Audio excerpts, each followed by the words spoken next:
berikutnya masih dalam lentur, itu kombinasi dengan aksial ya. Jadi kalau di satu penampang ada lentur dan ada aksial, kita sudah pelajari bahwa dua-duanya, momen lentur maupun gaya aksial itu mengakibatkan tegangan normal ya. Nah, kalau begitu karena sama-sama mengakibatkan normal, maka tegangan pada penampang itu bisa kita kombinasikan ya. Jadi bisa kita gabung ya, efek dari normal atau aksial dan efek dari lenturnya itu bisa kita perhitungkan sekaligus.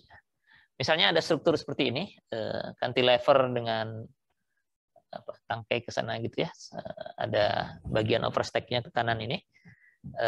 Katakan berapalah jaraknya ini, 2 meter gitu ya, jaraknya 2 meter. Kemudian di satu tempat kita buat potongannya di sini, gitu. Kalau potongan ini dilihat ke bawah, penampangnya seperti ini ya.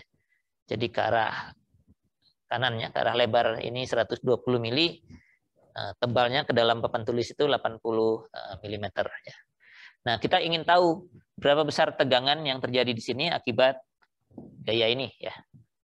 Nah, tentu kita harus memeriksa apa saja gaya dalam yang terjadi di sini ya. Gaya dalamnya. Anda harus potong di situ. Buat potongan di situ dan cek gaya dalamnya. Nah, kalau Anda mau ngitung gaya dalam seperti konvensional di statika yang lalu, bisa Anda cari dulu reaksi di bawah, karena kalau dari potongan ini reaksi harus Anda cari agar free body-nya lengkap ya. Namun untuk struktur cantilever seperti ini, yang satu sisinya ditumpu jepit, sisanya ke sebelah sana bebas, itu kita bisa dapatkan gaya dalam ini hanya dengan membuat sistem ekuivalen dari gaya ini ya. Jadi gaya 15 di sini itu kalau saya pindahkan ke sini, tidak ada gaya yang lain, jadi tinggal pindah saja dari sini ke bawah sini, 15 kN, maka gaya vertikalnya sudah sama ya antara ini dengan itu. Namun efeknya terhadap titik ini masih berbeda ya, karena gaya ini memberikan momen nih terhadap titik apalah, nggak ada namanya ya, kita sebut aja ini B gitu ya. Terhadap titik B ini, gaya 15 kN ini memberikan momen sebesar 15 kali 2 ya, searah jarum jam ya, jadi 30 kN/m. Sedangkan kalau kita pindahkan ke sini, momennya nggak ada ya, vertikalnya masih sama, sudah sama 15.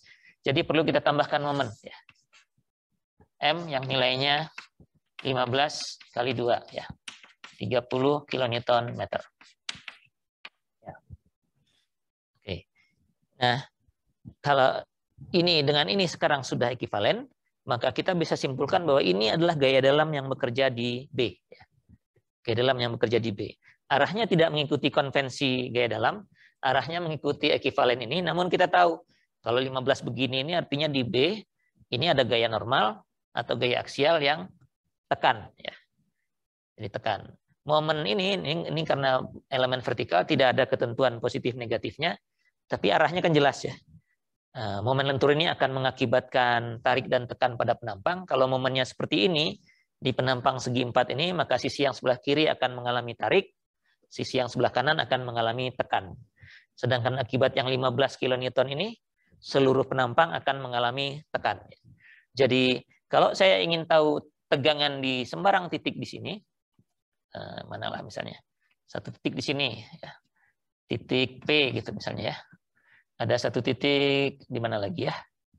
Di sini misalnya. Atau di semua pojok lah. Nah, boleh juga di tengah-tengah sih, nggak ada masalah, tinggal lihat jaraknya. Tapi di semua pojok aja yang jelas-jelas, yang jaraknya sudah jelas begitu. Kita ingin tahu berapa besar tegangan di keempat titik ini akibat gaya dalam ini ya. Gaya dalam yang bekerja di sini. Atau kalau soal sih tinggal bilang akibat gaya yang 15 kN ini, di potongan ini berapa besar tegangan yang terjadi di titik P, Q, R, dan S-nya. Nah, kalau kita lihat efeknya dulu, gaya yang 15 kN ini gaya aksial, maka dari sini sigmanya adalah 15 dibagi dengan luasnya ya. Gitu ya, dan arahnya tekan ya. Sedangkan akibat momen ini kita juga sudah hitung. Sigmanya itulah momennya sendiri dikalikan jaraknya.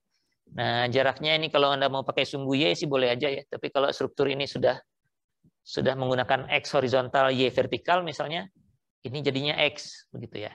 Jadi saya mengharapkan Anda tidak menghafalkan mati formula-formula itu.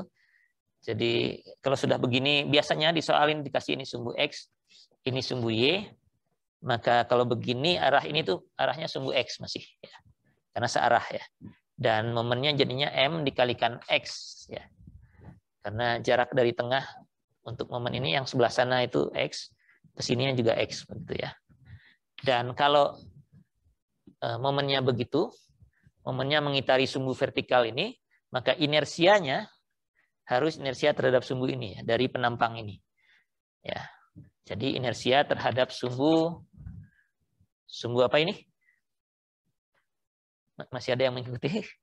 Saya khawatirnya saya bicara sendiri nih. Sumbu apa ini jadinya? Kalau ini X, ini Y, kemudian dipotong begini, dilihat dari atas, ini tetap X ya. Yang ini jadi apa? Sumbu Z. Sumbu Z mestinya ya. Sumbu Z itu kalau X-nya ke sana, Z-nya ke sini mestinya. Saat ini nggak terlalu penting Z-nya positif kemana, tapi yang jelas Z ke X itu berlawanan putaran jarum jam ya. Jadi begitu. Ya. Kalau di sini ke depan Z-nya ya. Jadi ini benar ke depan. Ininya jadi I Z. Ya. Jadi dua-duanya akan mengakibatkan tegangan pada penampang ini. Ini sama sebesar ini di semua titik. Jadi dimanapun, di P, di Q, di R, di S sama. 15 dibagi luas itu. Ya. Luasnya 120 kali 80. Ya. Jadi kalau 15 itu kilonewton dibagi dengan luas ini, nanti kita dapatkan tegangannya sekian gigapascal sama semua. Tapi akibat ini beda. Ya. Mx dibagi IZ. IZ-nya sama, M-nya juga sama, 30. X-nya beda-beda. Ya. Kalau seperti ini, segi 4 kebetulan bagus ya. Yang ini X-nya adalah minus, kalau Anda mau pakai minus ya. Atau kalau enggak Anda mau pakai angka absolut semua, boleh saja. Jadi kalau begitu X-nya 60 semua. Ini 60 ke kanan, ini 60 ke kanan, ini 60 ke kiri, ini 60 ke kiri. Semuanya angkanya 60. Namun yang berbeda nanti tarik tekannya ya. Kalau begini momennya, artinya yang P dan S itu mengalami tarik, yang Q dan R akan mengalami tekan. Jadi kita bisa hitung sigma di titik P, itu adalah minus akibat yang ini, 15, atau saya jadikan Newton aja ya, karena ini angkanya besar ya. Kilonewtonnya jadikan Newton biar jadi megapascal. Jadi ini 15.000 dibagi dengan 120 kalikan 80, itu luasnya. Ditambah karena tarik ya. Untuk momen yang seperti ini, sisi sebelah sini akan mengalami tarik. Jadi tandanya tambah.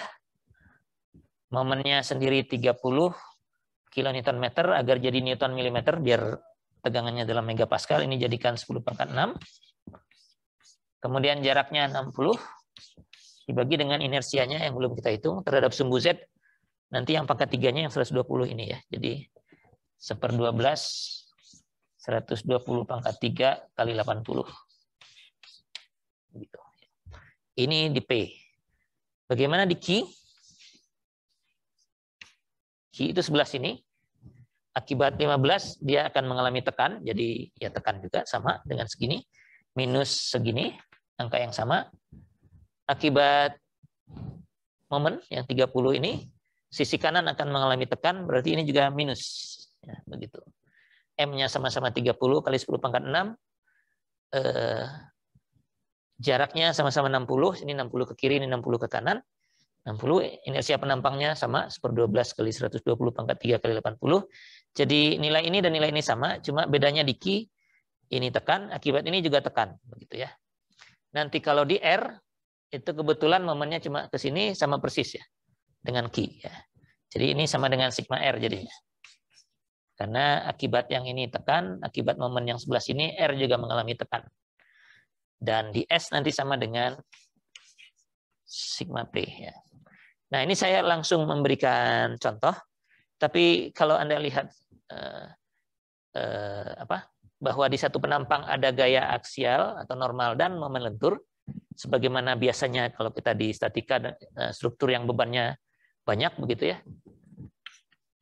Yang begini pun kalau bebannya macam-macam, Begitu, di sini ada reaksi. Nah, ini kan ada semua ya, ada N, ada M-nya begitu ya. Mungkin ada V-nya, tapi V-nya kan V-nya beda ya. Ini akibatnya tegangan geser, jadi belum bisa dikombinasikan kalau yang V-nya. Nah, N dan M ini bisa kita gabungkan tegangannya di sembarang titik dengan cara ya menggabungkan tegangannya. N per A ini sama di semua titik. Satu lagi M, Y per I, tergantung posisi titiknya. Ada Y di sini. Nah, kita biasanya menentukan nilai tekan atau tariknya dari arah gaya dalam yang bekerja saja. Kalau positif berarti ini ikut positif. Jadi secara umum kita bisa tulis plus minus di sini, plus minus di situ. Jadi kombinasi gaya aksial dan momentur bisa kita hitung tegangannya dengan cara menjumlahkan. Menjumlahkan itu bisa plus bisa minus, berikut dengan tandanya atau dengan arahnya, arah tarik tekannya di titik yang sama ya. Catatannya selalu adalah di titik yang sama ya. Tegangan di P dijumlahkan dengan tegangan di R itu nggak ada artinya sama sekali ya. Jadi kombinasi ini harus di titik yang sama.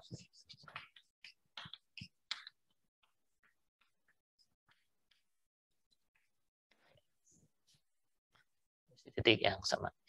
Jadi formulanya begini, kalau ada normal dan lentur, ya kita gabungkan saja dua-duanya. Kalau ini tarik positif, ini tarik juga positif. Ini tekan, dua-duanya negatif. Salah satu tekan negatif, yang lain tarik positif yang itu. Jadi plus minus ini mengikuti arah gaya dalamnya saja.